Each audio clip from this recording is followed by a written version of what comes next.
Yes. Hello, my name is Natalie Garcia, and I'd first like to start off with a definition that will help you guys understand what our debate is about. So recently, President Obama tried to pass what's called the Obama's Executive Amnesty Act, which he states that it will help secure the border. It will hold nearly 5 million undocumented immigrants accountable and ensure that everyone plays by the same rules. The president is taking executive action of what he can to help build a system that lives up to heritage as a nation of laws and a nation of immigrants. So as you know, our country is founded on those principles that all Americans are accepted, especially back from Ellis Island when people came to America to find the American dream.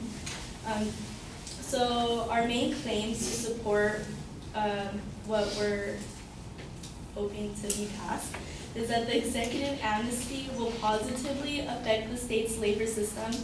Obama's executive amnesty reduces the government spending, and Obama's executive amnesty supports its policy of patriotic assimilation.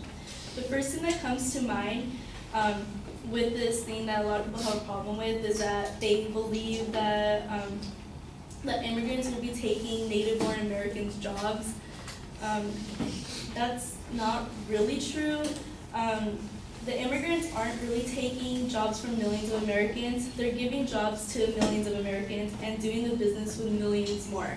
According to Laura Hill, co-author of Immigrant Legislation, Assessing the Labor Market Effects, evidence suggests that they don't become a burden at a higher rate than any else. By large, immigrants are much more likely to be working than natives. They're more involved in the labor force. 2.4 million immigrants working in the sector of construction. If you take 30% of that, of the labor out of any sector, the cost would go up and it would suppress demand to the same extent because of the higher costs. And that quote was from CEO Howard.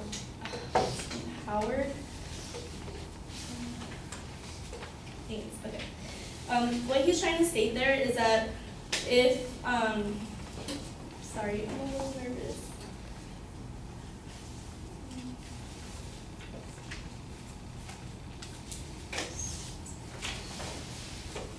Oh.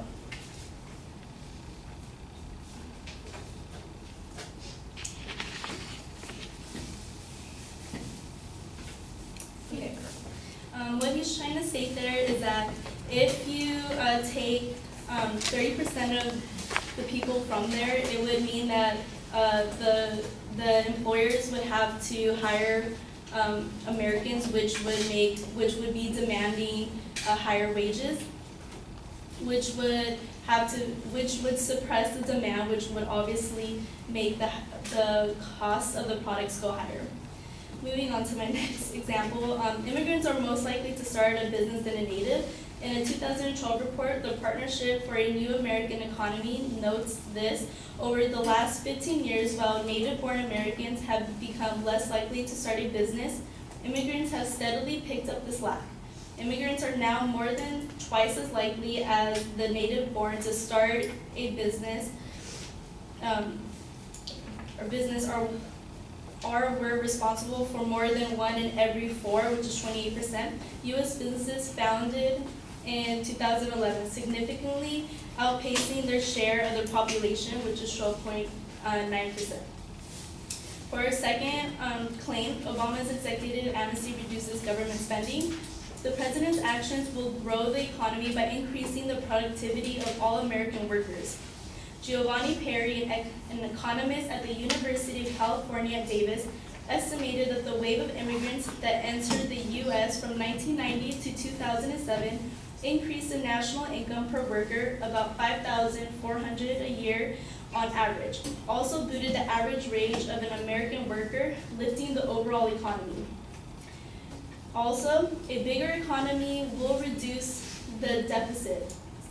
As the economy grows, so do tax revenues, requiring the government to borrow less to finance government operations. This reduced borrowing translates into reducing spending on interest payments by the government, thus reducing overall government spending and shrinking the deficit. According to the White House, the CEA estimate of the higher economic growth associated with executive action on immigration would translate into reductions in the federal deficit by $25 billion in 2024. If it is passed, which would lead to immigration reform, it would strengthen the overall economy and grow the U.S. GDP. It would increase the real GDP by 3.3% in 2023 and 5.4% in 2033, an increase of roughly 700 billion and 11.4 trillion, respectively, in today's dollars. My third claim, Obama's Executive Amnesty supports its policy of patriotic assimilation. The definition of what a patriotic assimilation is: for more than 200 years, immigrants to America and their children have been successfully assimilated into what has been called the American way of life. This civic or patriotic assimilation of immigrants into the American constitutional regime did not happen naturally. The patriotic assimilation was the end result of a sometimes explicit and other times implicit long-range version of formulated by American leaders. The founding roots of America, according, George Washington once stated that George Washington once wrote a letter to Theodore, wanted immigrants to become assimilated to our customs, measures, and laws in order that the native-born and naturalized would soon become one person. In conclusion, I hope that this case helps sway your position towards passing Obama's executive acts.